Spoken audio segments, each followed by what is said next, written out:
Yang saya hormati pengelola Vision Vista di Kabupaten Lumajang, kemudian rekan kami dari BNNK Kabupaten Lumajang, kemudian dari Satbimas Polres Lumajang, dan rekan-rekan karyawati dari Vision Vista yang kami banggakan. Pertama-tama mari kita tetap memanjatkan puji syukur kita kehadiran Allah Subhanahu wa taala. Alhamdulillah kita pada pagi hari ini kita diberikan kesehatan, bisa berada di aula Vision Vista ini semuanya dalam keadaan sehat walafiat. Pertama-tama kami mengucapkan terima kasih kepada pengelola Vision Vista yang sudah memberikan waktu kemudian tempat di aula Vision Vista ini dalam rangka kegiatan Operasi Bina Kusuma yang dilaksanakan mulai tanggal 11 Juli sampai dengan tanggal 25 Juli, di mana sasaran daripada kegiatan pembinaan dan penyuluhan ini adalah terkait dengan peredaran narkotika dan obat-obatan terlarang.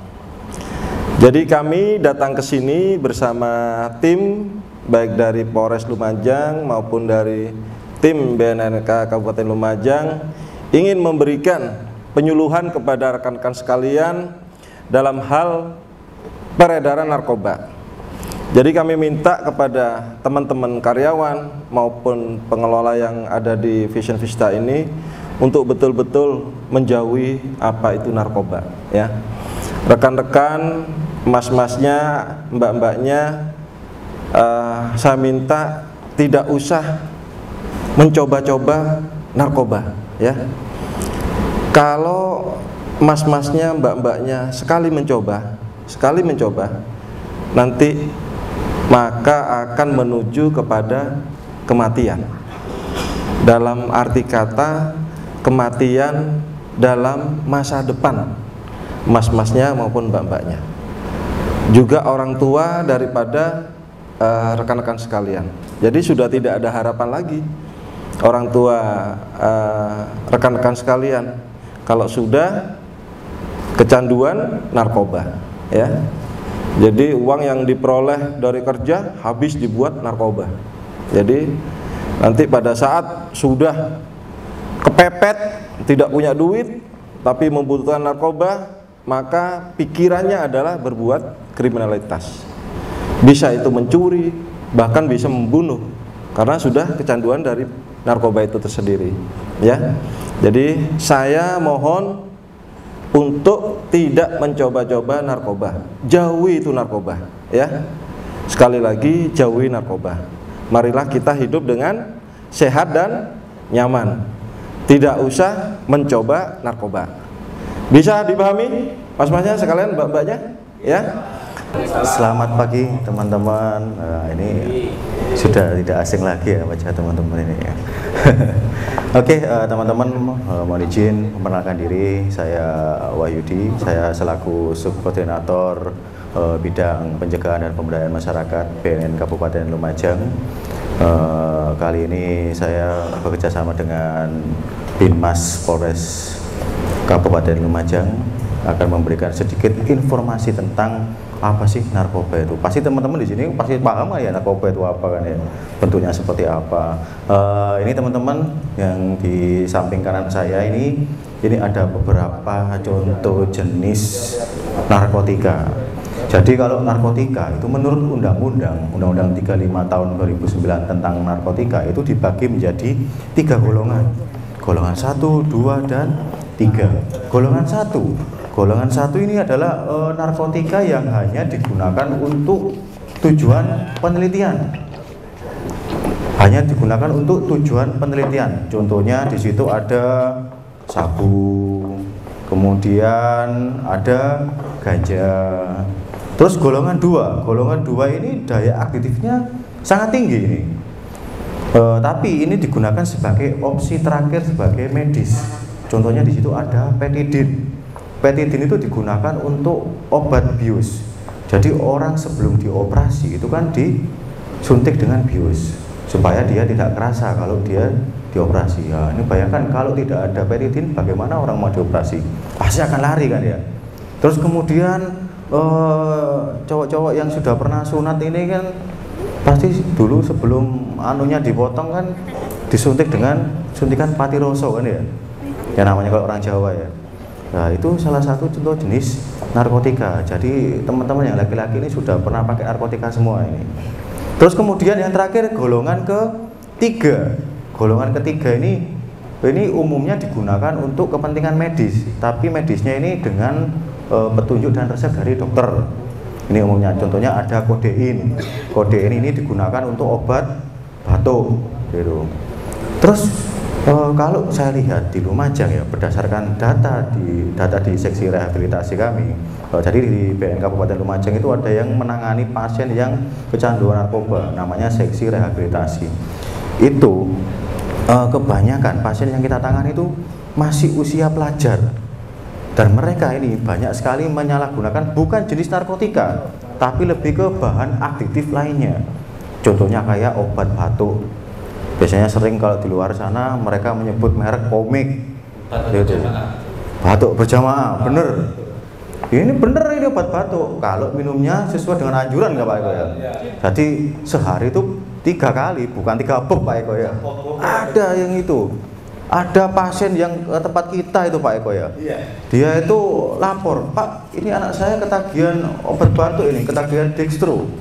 Sampai sehari itu dia bisa minum 30 butir pil dextro murni yang kuning-kuning itu. Dulu itu. Padahal itu obat apa itu? Obat batuk Pak Eko. Jadi dextro teman-teman ya, dia ini bekerjanya di otak. Di otak, kemudian di otak kan ada yang mengatur sistem pernapasan. Yang mengatur sistem pernapasan ini ditekan sama dextro tadi Pak Eko. Yang pada akhirnya? Pada akhirnya untuk mengurangi frekuensi batuk supaya batuknya itu tidak, istilahnya orang Jawa, tidak jegil. Hanya seperti itulah. Bayangkan kalau minumnya sampai 30 Pak Eko, bagaimana? Pasti sarafnya nanti berpengaruh. Dan kerusakan pada saraf pada otak akibat narkoba ini tidak bisa disembuhkan Pak Eko. Jadi kalau sudah sarafnya rusak, itu selamanya itu akan menjadi rusak. Bahkan pasien tadi kita asesmen, kita tanyai Pak Eko sejauh mana dia itu menyalahgunakan. Dan menurut pengamatan dari psikolog kami ini, anak ini sudah menunjukkan kelainan jiwa, sampai sakit jiwa, sampai gila dia. Jadi narkoba itu kalau nggak bodoh gila ya mati. Cuma 3 bulan itu aja. Nah, ada tetangga saya itu minum seperti yang disampaikan Pak Wahyu. Sekarang itu buka baju sudah sambil muter-muter gitu. Itu solusinya gimana itu? Kayaknya kalau sudah gila dimasukkan ke rumah sakit jiwa, tidak bisa kita rehabilitasi. Dapat kartu kuning, offset gitu. Ngeri sekali. Ya Allah. Iya. Tentunya teman-teman di sini kan pastinya kan kepengen otaknya sehat kan ya. Punya di sini kan bener kepengen ya. Ya, harus sehat lah. Buja. Ini kan pasti kepengen menikah kan ya, kepengen masa depannya cerah, lebih baik dari sekarang.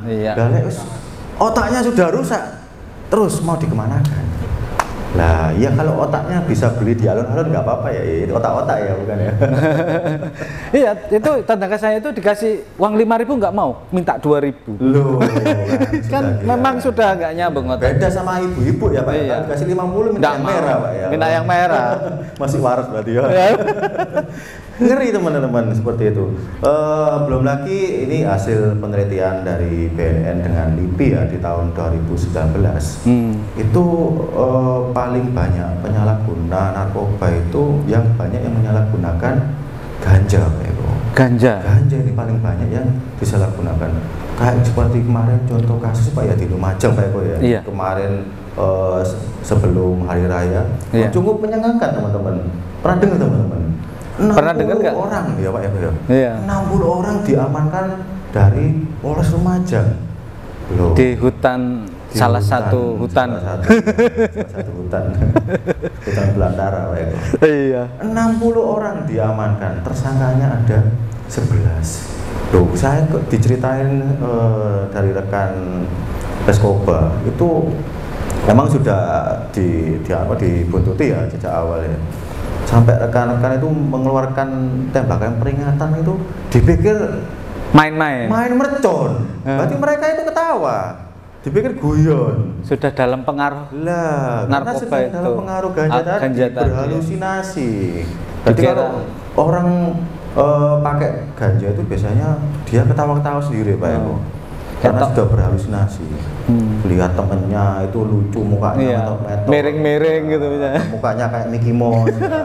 Jadi sering ketawa orang yang menggunakan ganja itu seperti itu. Tapi tergantung mood hatinya ya. Kalau Iya. dia sedang Parno. sedih, dia menyalahgunakan ganja, dia pasti akan Nangis mengalami, terus. mengalami kesedihan yang terdalam habis diputusin pacarnya mungkin ya. Seperti itu teman-teman, ngeri. Bahkan ya itu waktu menggerebek 60 orang, itu petugasnya hanya 5 teman-teman. Bayangkan 60 orang digerebek sama 5 orang petugas. Loh. Tidak ada yang lari. Ya ada yang lari hebatnya. Ya namanya orang sudah kena ganja ya, berhalusinasi, wes nggak karu-karuan. Akhirnya mereka dibawa ke Polres Lumajang untuk diperiksa. Akhirnya ada 11 tersangka di situ. Cukup menyengangkan sekali kalau di Lumajang, ngeri ya. Belum lagi di daerah Tekung, Pak ya. Tekung apa Tekung, Pak ya? Iya. Yang kemarin dari Polres Lumajang, Reskoba itu berhasil mengungkap produksi sabu. Tapi produksinya masih dalam tradisional dengan sistem pocok itu. Wah, mereka tahunya dari mana? Oh, sekarang kan zamannya canggih, internet kan ya. Di YouTube itu ternyata saya cari cara bikin sabu yang tradisional. Wah, ada ternyata di situ. Tapi itu berbahaya kalau dia campurannya nggak tepat, bisa meledos ya. Itu banyak sekali tuh. Ini di Lumajang ini sampai ada pabrik. Loh, kenapa kok sampai ada pabrik? Berarti kalau ada pabrik itu konsumennya pasti banyak. Di Lumajang.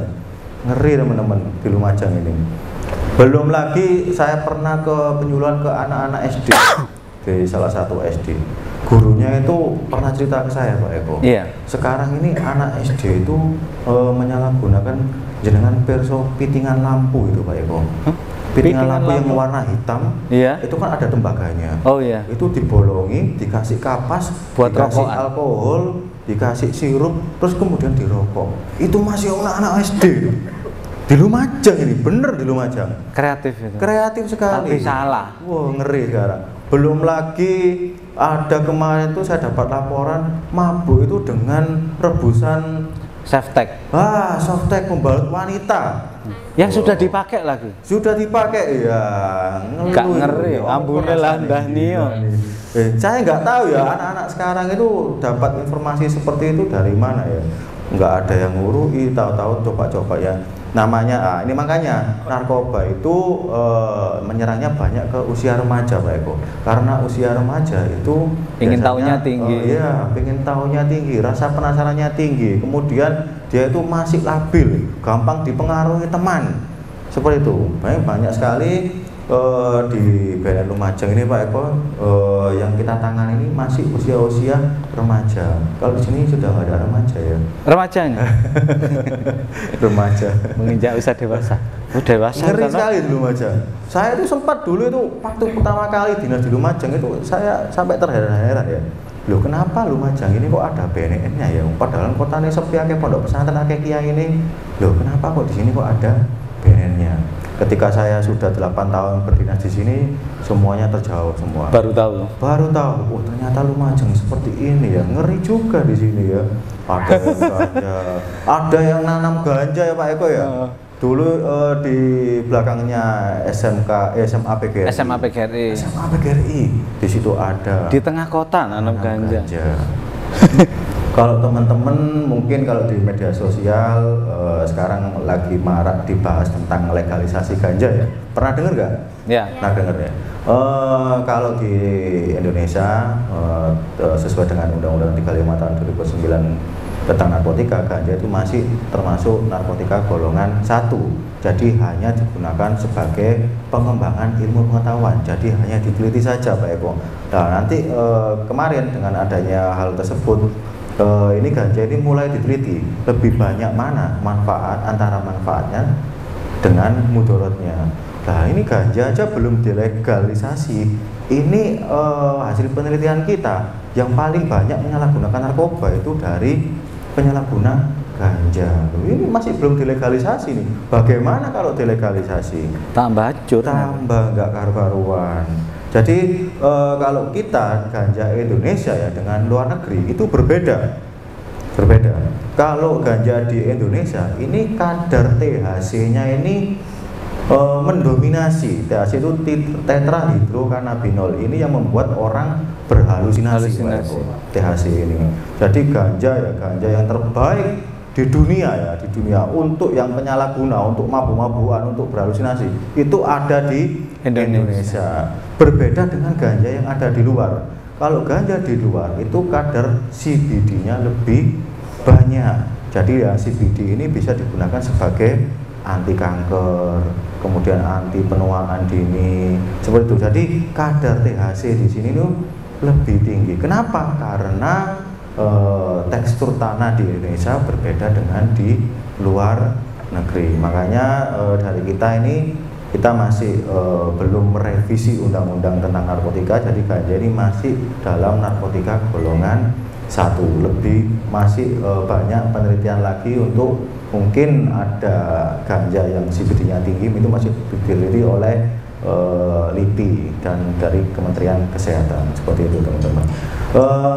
Teman-teman, ini saya ada sedikit informasi Pak Eko. Jadi kalau teman-teman di sini mungkin kecanduan narkoba, atau ada tetangganya atau temannya dia menyalahgunakan narkoba kemudian sulit untuk berhenti, itu di tempat kita ada yang namanya rehabilitasi. Jadi teman-teman yang sudah cukup umur menurut hukum ya, di atas 18 tahun itu bisa langsung ke kantor kita di BNN. Kalau yang belum cukup umur di bawah 18 tahun itu dengan walinya atau dengan orang tuanya cukup membawa identitas saja ke kantor kita, akan kami bantu rehabilitasi, akan kami bantu pulihkan, seperti itu. Dan ini tidak dipenjara, tidak ditangkap, tidak ditangkap. Kalau nggak percaya saya jadi jaminannya, tidak akan ditangkap. Kecuali pada saat menggunakan tanpa melaporkan. Kecuali nggak lapor terus ketangkep sama Pak Eko, ya pasti akan ditangkap. Harus ada proses hukumnya Pak Eko. Mengikuti proses hukum yang ada. Harus diperiksa, kemudian nanti kalau dia ini keterkaitannya apa saja. Jangan-jangan pengedar. Jangan-jangan pengedar. Nanti kita periksa semuanya itu melalui tim asesmen terpadu. Tim asesmen terpadu itu ada dari kepolisian, dari BNN, dari psikologi, psikolog, dari dokter. Jadi nanti kita akan periksa sejauh mana dia itu keterlibatannya, apakah dia murni pemakai atau dia seorang bandar juga. Nah, kalau dia murni pemakai, nanti kita membuat rekomendasi kepada hakim untuk mempengaruhi putusan hakim agar ini direhabilitasi. Kalau bandar ya dihukum berat. Kalau dia bandar sekaligus pemakai, dia dipenjara, tapi di penjara nanti akan direhabilitasi, seperti itu. Kenapa? Kalau orang yang ini murni pengguna, kalau dimasukkan penjara bahaya Pak Eko. Iya. Nanti bisa jadi pengedar nanti.